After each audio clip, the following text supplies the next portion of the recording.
a crença impede o verdadeiro entendimento. Se não tivéssemos uma crença, o que nos aconteceria? Não deveríamos ficar muito atemorizados com o que poderia acontecer? Se não tivermos um padrão de ação baseado em uma crença, seja em Deus, no comunismo, no socialismo, no imperialismo, em algum tipo de fórmula religiosa, algum dogma ao qual estamos condicionados, devemos nos sentir totalmente perdidos, não é? Mas a aceitação de uma crença não é o encobrimento desse medo? O medo de ser realmente nada, de ser vazio? Afinal, uma xícara só é útil quando está vazia. E uma mente que está repleta de crenças, com dogmas, asserções, citações, é na verdade uma mente não criativa. É meramente uma mente repetitiva. Escapar desse medo, do vazio, da solidão, da estagnação, de não conseguir, não ser bem-sucedido, não alcançar, não ser algo, não se tornar alguém, é certamente uma das razões por que aceitamos as crenças de um modo tão entusiasmado e ambicioso, não é mesmo?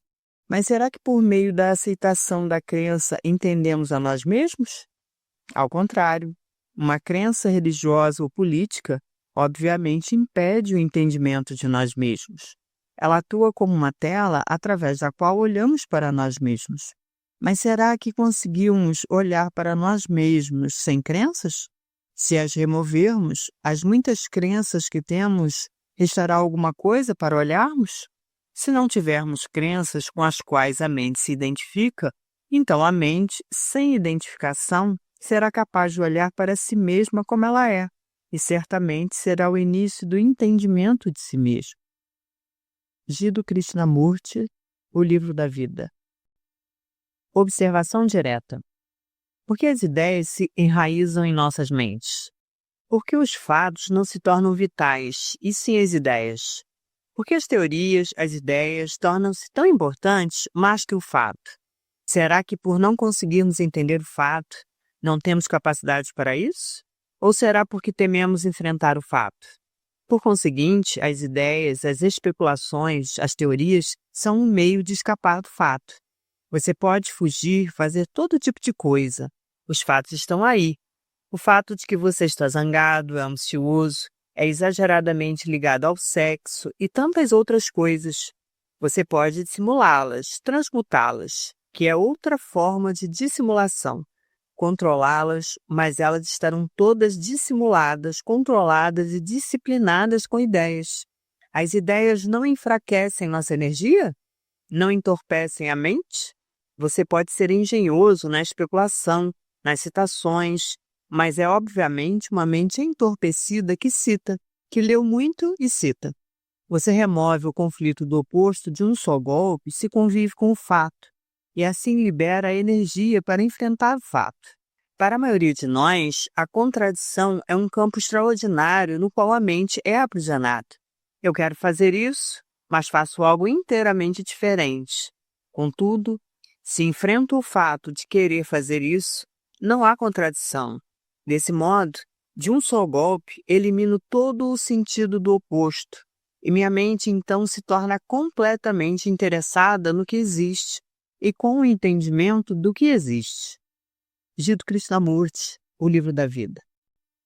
Ação sem ideia. Uma ação sem ideia só acontece quando a gente está isenta da noção da qual pode estar experienciando.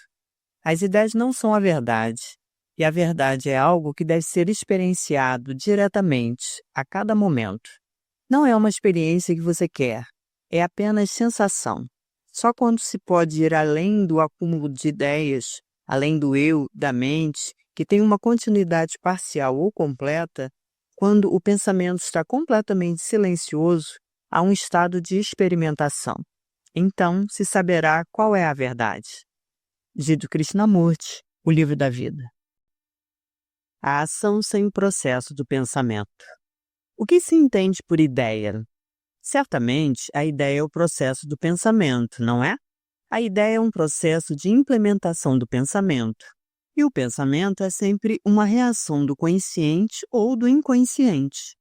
O pensamento é um processo de verbalização, que é o resultado da memória. O pensamento é um processo do tempo. Então, Quando a ação é baseada no processo do pensamento, essa ação deve inevitavelmente ser condicionada, isolada. A ideia deve se opor à ideia. A ideia deve ser dominada pela ideia. Surge então uma lacuna entre a ação e a ideia. O que estamos tentando descobrir é se é possível existir a ação sem a ideia. Vemos como a ideia separa as pessoas. Além disso, o conhecimento e a crença são qualidades essencialmente separadas. As crenças nunca unem as pessoas, sempre as separam. Quando a ação é baseada na crença, em uma ideia ou em um ideal, essa ação deve inevitavelmente ser isolada, fragmentada. É possível agir sem o processo do pensamento. O pensamento enquanto processo do tempo, cálculo, autoproteção, crença, negação, condenação, justificação. Com certeza, isso deve ter acontecido com você como aconteceu comigo, se a ação for minimamente possível sem a ideia. Jiddu Krishnamurti, O Livro da Vida. As ideias limitam a ação? As ideias sempre produzem a ação ou as ideias simplesmente moldam o pensamento e por isso limitam a ação?